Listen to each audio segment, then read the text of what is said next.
Hello বন্ধুরা, তোমরা সবাই কেমন আছো? আশা করছি তোমরা সবাই ভালো আছো। তো আমি অনেক ভালো আছি। আজকে আমি এক বাটি ময়দা দিয়ে কত সুন্দর পাঁপড় বানিয়েছি। এক বাটি ময়দা দিয়ে এক ঝুড়ি পাঁপড় হয়েছে বন্ধুরা। তোমরা কিন্তু না দেখলে বিশ্বাসই করবে না। আর পাঁপড়গুলো কত সুন্দর কুড়মুড়ে হয়েছে, দেখো দেখো কত সুন্দর কুড়মুড়ে হয়েছে। এখন এত সুন্দর রোদ হচ্ছে না বন্ধুরা, সকালবেলা তোমরা যদি পাঁপড়গুলো রোদে দাও তোমাদের দুপুরকেই কিন্তু শুকনো হয়ে যাবে। যে ঝটপট ভিডিওটা দেখো আর চটপট বানিয়ে নাও। ছোটোদেরকে ভালোবাসা এবং বড়োদেরকে প্রণাম জানিয়ে আজকের ভিডিও আমি শুরু করছি। দেখো এখানে পাঁপড় বানানোর জন্য আমি এখানে এক বাটি ময়দা নিয়েছি। তোমরা তোমাদের পরিমাণ মতো ময়দাটা নিয়ে নেবে, কম বেশি করে। আর এখানে দিয়েছি স্বাদ মতো নুন। যতটা ময়দা দিয়েছি আমি সেই মতো নুনটা দিয়েছি।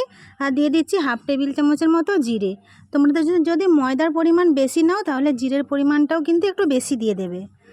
নুন আর জিরেটাকে ময়দার সঙ্গে ভালো করে মিশিয়ে নিচ্ছি। এবার অল্প অল্প করে জল দিয়ে ব্যাটারটাকে আমি বানিয়ে নেব।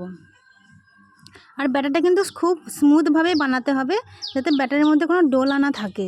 ডোলা থাকলে কিন্তু পাঁপড়টা ভালো হবে না, শুকনোও যেমন ভালো হবে না, তেমন ভাজাটাও কিন্তু ভালো হবে না, আর ভাজলে খেতেও ভালো লাগবে না। তার জন্য অল্প অল্প করে জল দিয়ে ব্যাটারটাকে ভালো করে গুলে নিতে হবে, একদম স্মুথ করে গুলে নিতে হবে। তার জন্য অল্প অল্প করে জল দিতে হবে আর গুলে নিতে হবে। আর তোমরা আমাকে ভিডিওর মধ্যে এতটাই ভালোবাসা দিচ্ছ, তোমাদের ভালোবাসায় আমি কিন্তু আরও খুবই ভালো আছি। আর তোমাদের ভালোবাসা আমি এগিয়েও যেতে পারছি। তোমরা এইভাবেই আমাকে ভালোবাসা দিতে থাকো। দেখো ময়দাটা কিন্তু আমার এখানে গুলা হয়ে গেছে। দেখো কেমন রেখেছি, তোমাদেরকে একটা চামচের মধ্যে আমি দেখিয়ে দিচ্ছি চামচ দিয়ে।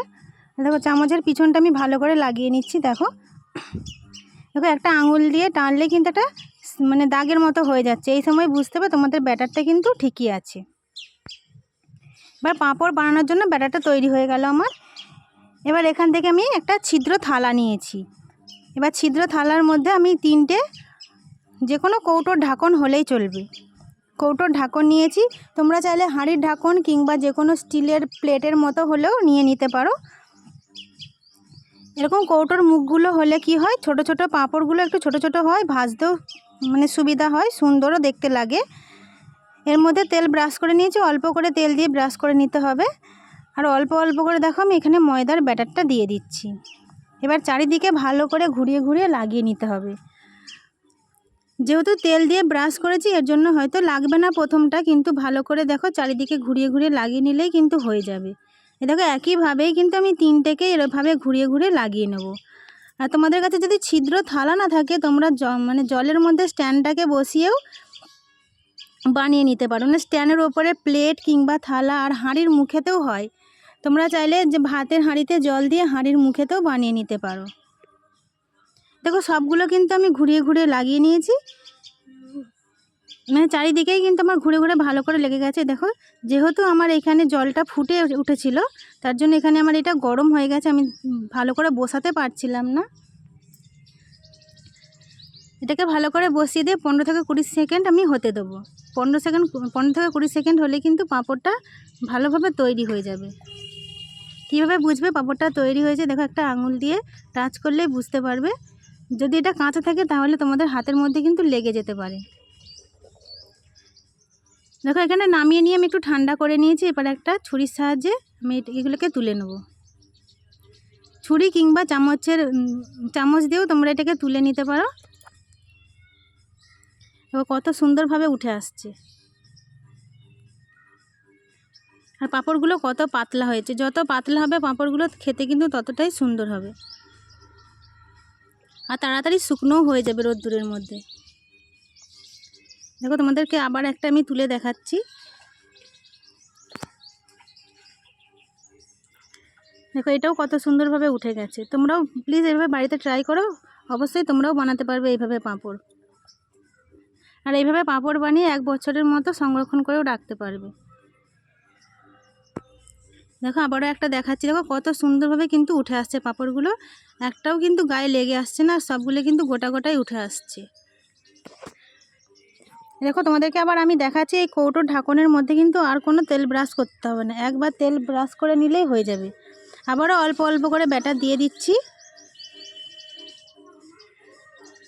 দেখো এইভাবে আবারও অল্প অল্প করে ব্যাটার দেবো আর চারিদিকে ভালো করে লাগিয়ে নেব।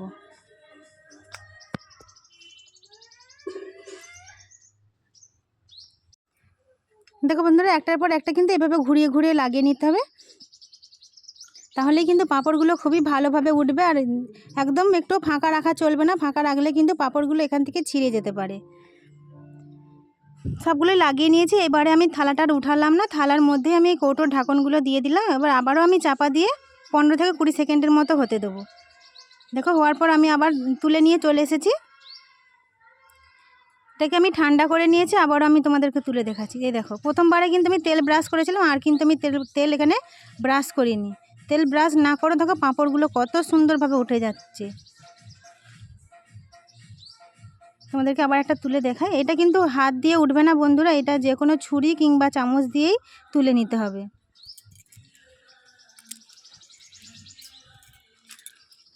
আর পাঁপড়ের রেসিপিটা তোমাদের কেমন লাগলো প্লিজ আমাকে কমেন্ট করে জানিও।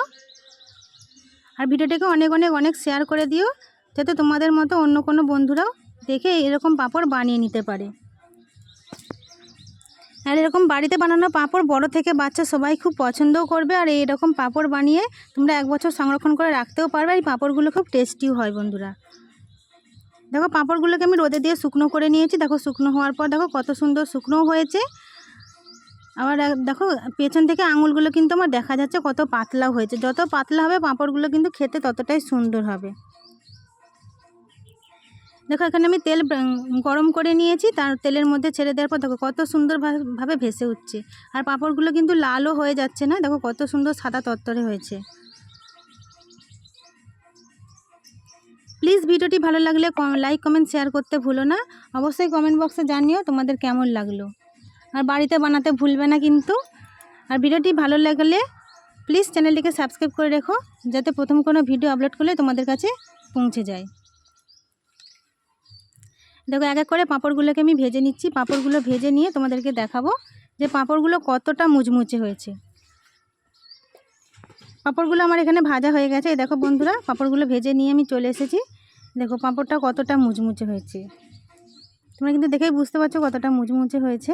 তো আজকের ভিডিও আমি এখানেই শেষ করছি। দেখা হচ্ছে আবার কোনো নতুন রেসিপির সাথে। ততক্ষণ তোমরা সুস্থ থেকো, ভালো থেকো, পরিবারের সবার খেয়াল রেখো এবং নিজেরও খেয়াল রেখো। Tata, by.